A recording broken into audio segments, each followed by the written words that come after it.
Here is an example of basic friction with an object sliding down an incline. So combining those issues of friction and inclined planes. This is problem 53 of chapter 4. And I've actually already videoed this, but deleted it because I discovered a huge error in my solution. I was finding friction to be bigger than the down the hill force, and that would mean that the bar of soap wasn't sliding.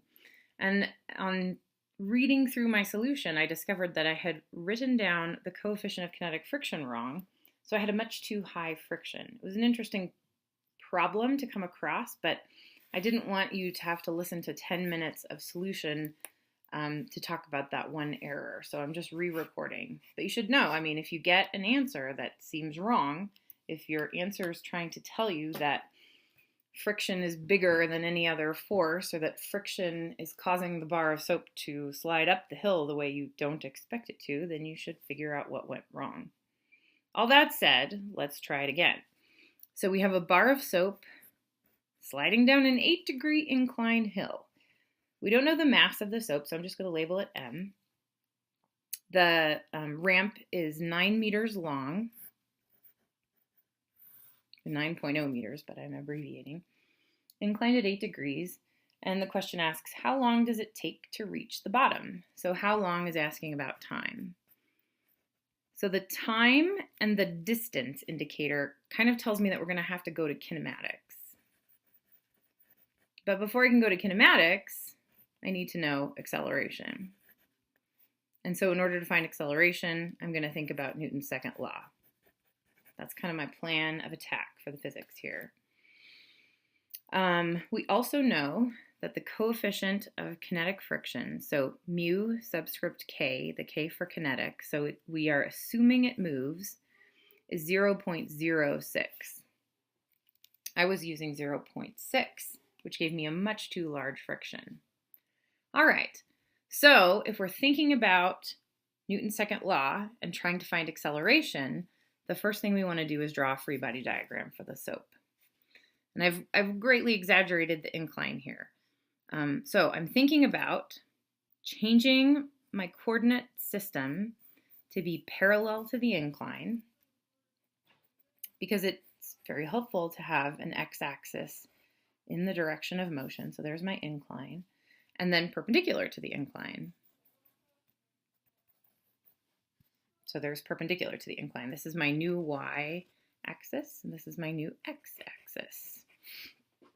If we were using sort of formal math, we'd use a prime or something, but I don't really care to do that. All right, so the force is acting on the bar of soap. We have the normal force, the plane or the ramp supporting that bar of soap, or we expect it to.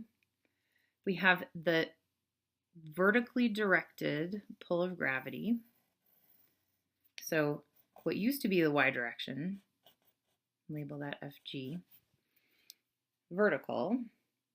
And then we have friction. So if I'm expecting the soap to slide down the hill, I'm going to expect friction to be up the hill. And our notation in AP is F subscript, italicized, lowercase f.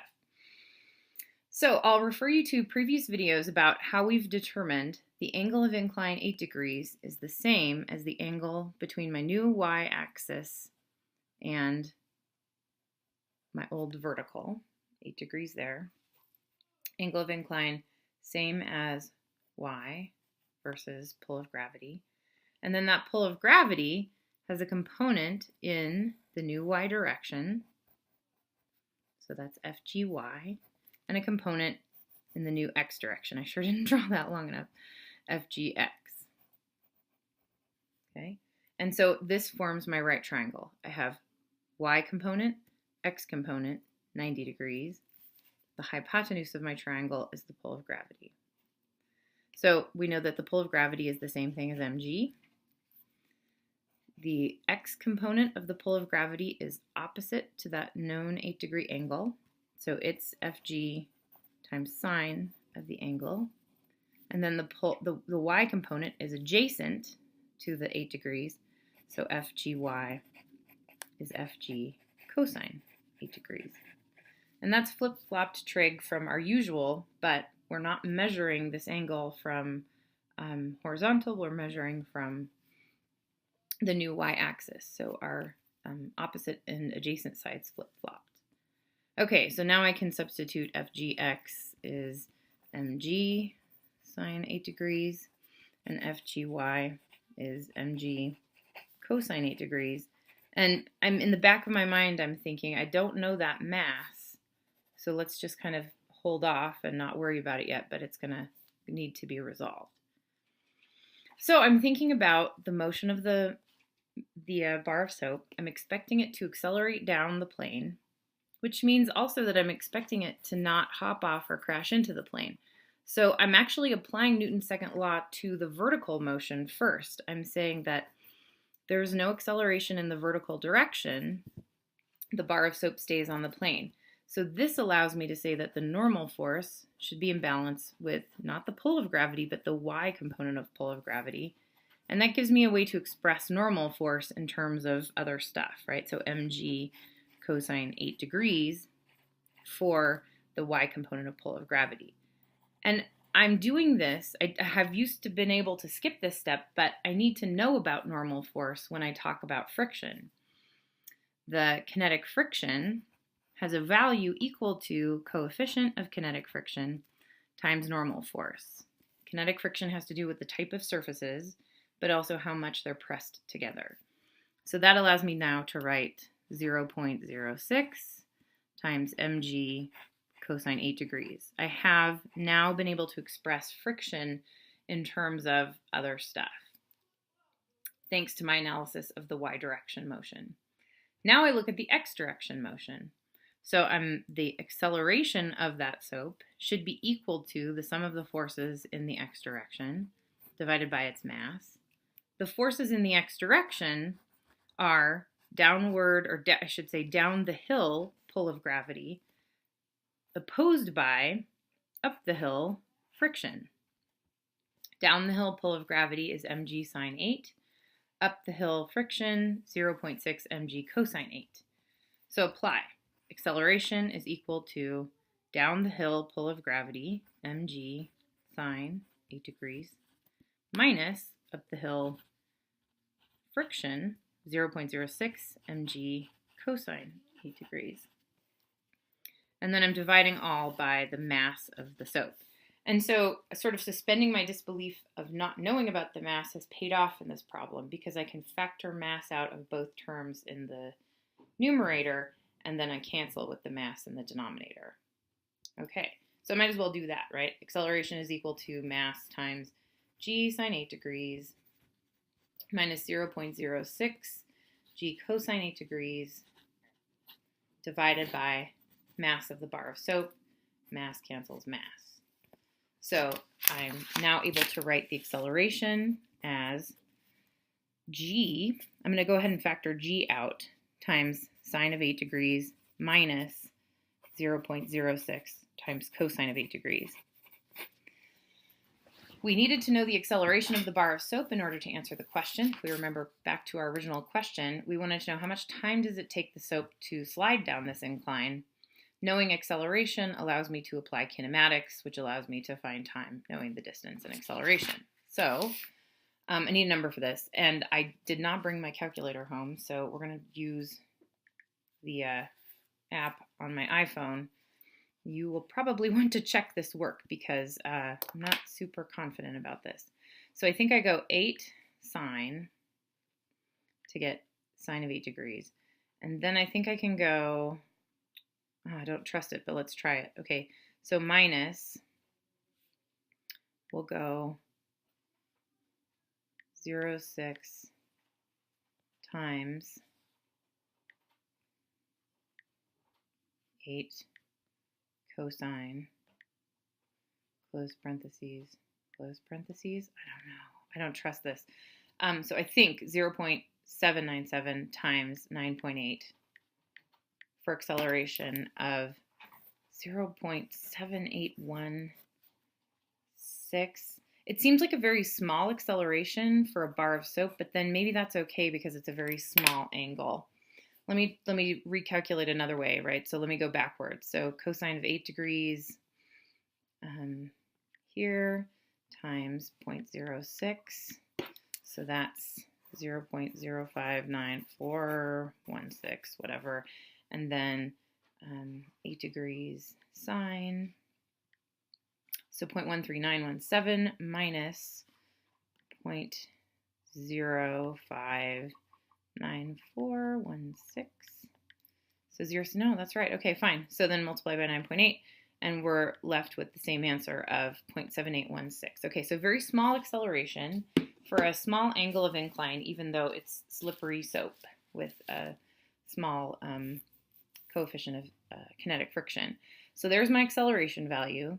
And now I'm thinking kinematics. I'm expecting it to start from rest.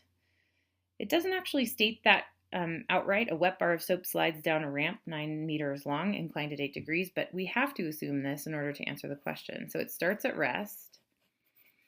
It accelerates, speeding up at 0.7816 meters per second squared. It travels a distance, so I can say x0 is 0, travels a distance of 9 meters, and I want to know how much time. So I can think about kinematics equations, the velocity equation, so v equals v naught plus at. I don't know the ending velocity, so that doesn't help. I suppose nope, I can't find it without the v squared. So the best choice for a single step solution would be the x equation here from your AP equation table or from your memory of kinematics.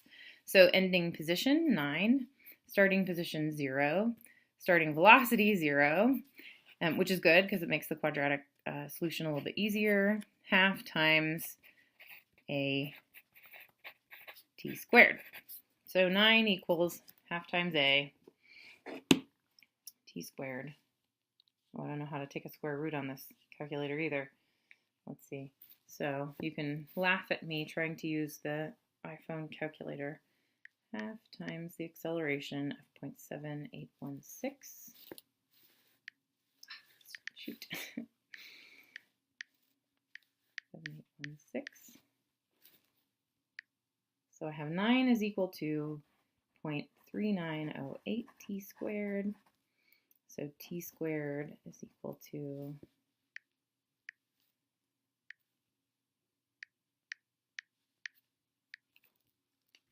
23.0297. And I need to take the square root of this, so I think that this will do it. That seems reasonable, plus or minus 4.80 seconds. 4.80 seconds to accelerate from rest down 9 meters at a less than 1 meter per second squared acceleration rate.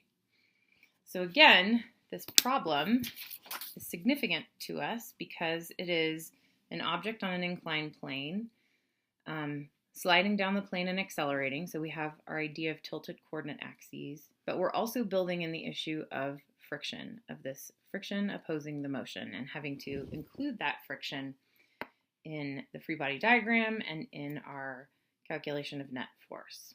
We used that acceleration found using Newton's second law, then with kinematics to find the amount of time it took the bar of soap to slide down the plane.